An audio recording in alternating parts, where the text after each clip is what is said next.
press the bell icon on the YouTube app and never miss.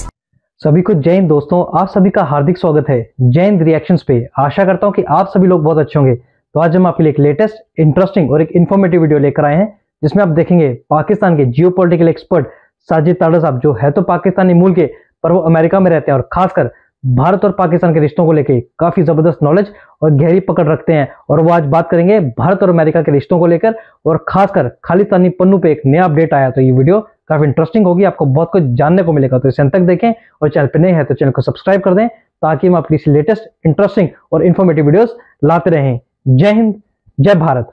Cheema साहब, दर हकीकत ये पन्नू का जो केस है, ये खासकर मैं खास I am here since long time, और लीगल कम्युनिटी से मेरा रिलेशनशिप भी है, मेरी तरबियत भी as a legal law degree भी मेरे पास है यहाँ से। लेकिन it's not a something else is behind this all of it. ये it's not a big deal. Pannu साहब की सिचुएशन सबसे पहले तो मैं बताना चाहूंगा कि पन्नू साहब का खालिस्तान, ये सारे इसके साथ रिलेशनशिप क्या है। पन्नू साहब एक इमिग्रेशन लॉयर है, उनके पास दो नेशनैलिटियां हैं, अमेरिका और कनाडा की। और दूसरा, ये जलसे निकालना खालिस्तान के लिए, ये उनके कारोबार का हिस्सा था, उनकी दुकान का हिस्सा था ये। क्योंकि उनके ज्यादातर जो केसेस थे सिखों के, वो करते थे एज ए पॉलिटिकल असाइली, तो वो उनको ये सूट करता था सारा। जिस तरह कहते हैं ना कि it was a marketing campaign of his law firm, that's exactly you can say that. So ये एक इतना बड़ा इशू इम्पॉसिबल है कि अमेरिका और भारत के रिलेशनशिप को के ऊपर क्रैक इस वजह से आया हो। It is impossible. मेरा ज़हन ये नहीं मान सकता बिल्कुल, क्योंकि इसके पीछे रिलेशनशिप बनते बनते बनते हैं, ऐसे नहीं बन जाते। और दूसरा, इस वक्त भारत की जो मेरी नजर में, मैं समझता हूं, जो मैं पहले भी एक दो दफा इस चीज का मैं बता चुका हूं आपको, कि वॉशिंगटन डीसी के अंदर एक कंसर्न मौजूद है, बढ़ता हुआ इन्फ्लुएंस ऑफ इंडियन डायस्पोरा और भारत का उभरती हुई इकॉनमी, भारत का मसल फ्लेक्स करना, भारत का कॉन्फिडेंस शो करना अपने रीजन में, भारत का नारा स्ट्रेटेजिक ऑटोनॉमी। ये वेस्टर्न जो पावर्स हैं उनको ये पसंद नहीं है, ये बिल्कुल उनको पसंद नहीं है। इनको आदत पड़ चुकी है डिक्टेशन देने की, इनको आदत बन चुकी है कि लोग सरनगू होकर इनके पीछे पीछे चलें, अमेरिकन एम्बेसडर जहां भी हो वो एक्ट लाइक वॉइस राय करे। ये इनको आदत पड़ चुकी है, अब वो इनसे बर्दाश्त नहीं हो रहा। कल ही बैंक ऑफ इंडिया ने जो अपने फोरकास्ट किया है कि हमारी इकोनॉमी 2025 तक 7% पे जाएगी। फिर उसके बाद भारत के जो डिस्ट्रॉयर हैं, इनके जो शिप्स हैं, जिस तरीके से रेड सी के अंदर वो बिहेव कर रहे हैं, they are behaving like America. आपका क्या ख्याल है, इनको कंसर्न नहीं होगा? इनको ये सोचे नहीं होगी? फिर उसके बाद इनकी ख्वाहिश थी कि भारत चाइना के गले पड़ जाए लद्दाख वाली साइड पे, वो नहीं माने बात उनकी। फिर उसके बाद ये नहीं चाहते कि भारत ईरान के साथ रिलेशनशिप हमें बिल्ड करे, ये नहीं चाहते चाबहार जो है वहां, मेरा मकसद है वहां भारत इतना उसमें आगे जाए सारा कुछ। तो ये सारी चीजें हैं, इस पे भारत को इशारे दिए जा रहे हैं। बल्कि यहां तक मैं इस पे थोड़ा सा बताऊंगा ये किस तरह पॉसिबल हो सकता है। आपने बताया कि स्काई गार्डियन, स्काई सी गार्डियन और सी गार्डियन जो ड्रोन थे $3 बिलियन के, उसके साथ एक शिपमेंट मौजूद थी 8 बोइंग तैयारों की, P-81 तैयारों की। अगर उनकी शिपमेंट सप्लीमेंट्री रोकनी थी तो फिर 45 एकड़ का वहां कॉम्प्लेक्स बनाने की क्या जरूरत थी भाई? बेंगलुरु में इन्होंने अभी एक हफ्ता पहले मोदी साहब ने उसका इफ्तिताह किया है। दूसरा, ये सबसे बड़ी निशानी है इनकी अपनी फ्रस्ट्रेशन की, इनकी अपनी पॉलिटिकल स्टेबिलिटी की फ्रस्ट्रेशन की निशानी नजर आ रही सारी। इस वक्त बाइडेन ओबामा एडमिनिस्ट्रेशन जो है, उसकी कोई ग्रिप मौजूद नहीं है इस मुल्क के ऊपर और कांग्रेस के ऊपर, बिल्कुल किसी किस्म की भी। आपको पता होना चाहिए कि 4 केसेस में फ्यूचर प्रेसिडेंट, जो मैं कह सकता हूं फ्यूचर प्रेसिडेंट अगर फेयर इलेक्शन हुए, उसके ऊपर 90 एकानवे केसेस हैं। इतने अल कपोन के ऊपर केसेस नहीं थे जितने उसके पीछे हैं। इस वक्त टोटल फोकस पूरे डिपार्टमेंट ऑफ जस्टिस का और एफबीआई का सिर्फ एक ही टास्क है कि how to bring Donald Trump down. दूसरा, उसके बाद कांग्रेस जो है वो क्या, जो रिपब्लिकन है वो डिवाइडेड है, वो कहते हैं हमने हंटर बाइडेन के केसेस कराने चलाने हैं, वो कुछ और कह रहे हैं।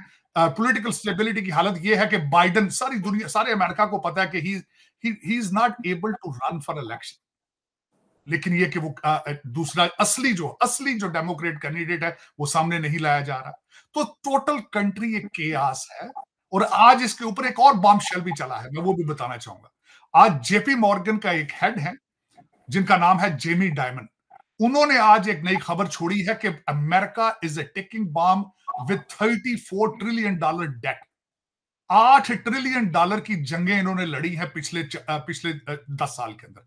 $8 ट्रिलियन की फेल जंगें। ये नहीं, एक होता है ना कि जंग आपने लड़ी हो और जंग आप जीते हो, आपके ऑब्जेक्टिव, आपके अमेरिकन एसेट्स स्ट्रांग हो गए हो, तो ठीक है, फिर तो वर्थ है। 8 नाकाम जंगें इन्होंने लड़ी है पिछले 10 सालों के अंदर, जिसमें अफगानिस्तान है, जिसके अंदर इराक, लिबिया है, जिसके अंदर हर जंग है जो इन्होंने हारी है। यूक्रेन की जंग भी हारी है।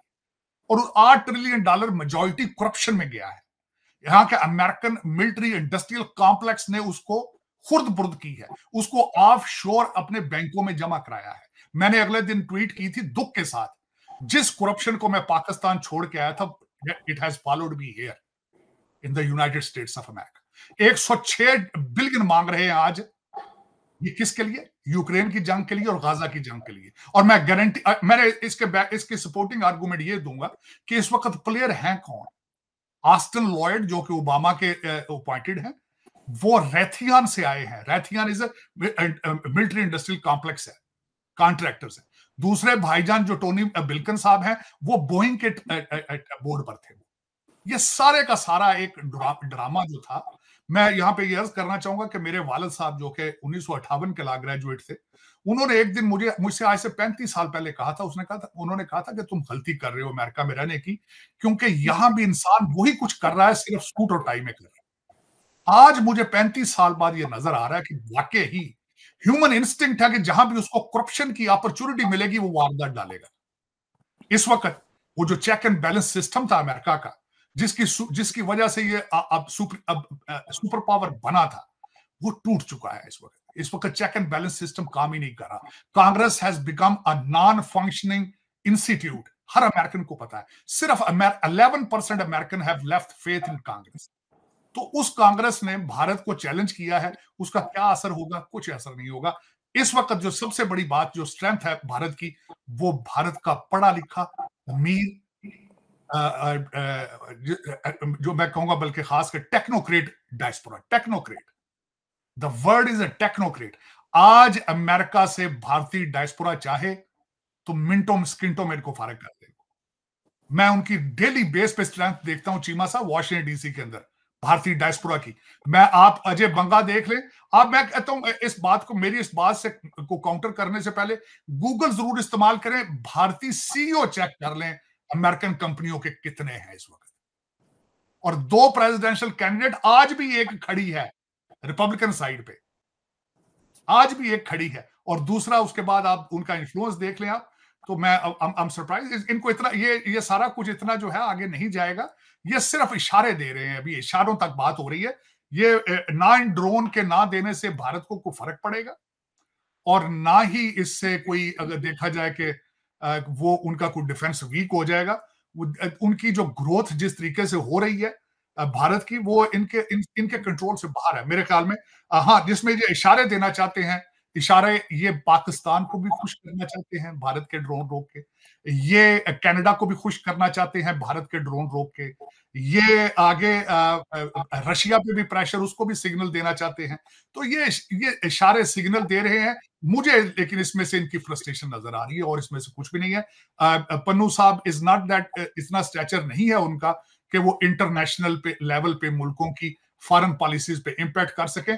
खालिस्तान जो है, अगर मैं आपको पता है जिस तरीके से I have relationship with the Sikh community here and in India, Punjab, सारे जितने पढ़े लिखे इस वक्त सिख हैं उनको पता है कि खालिस्तान इज अ फिक्शन। लोगों ने इसके ऊपर दुकानें खोल रखी हैं, इट्स नॉट प्रैक्टिकल।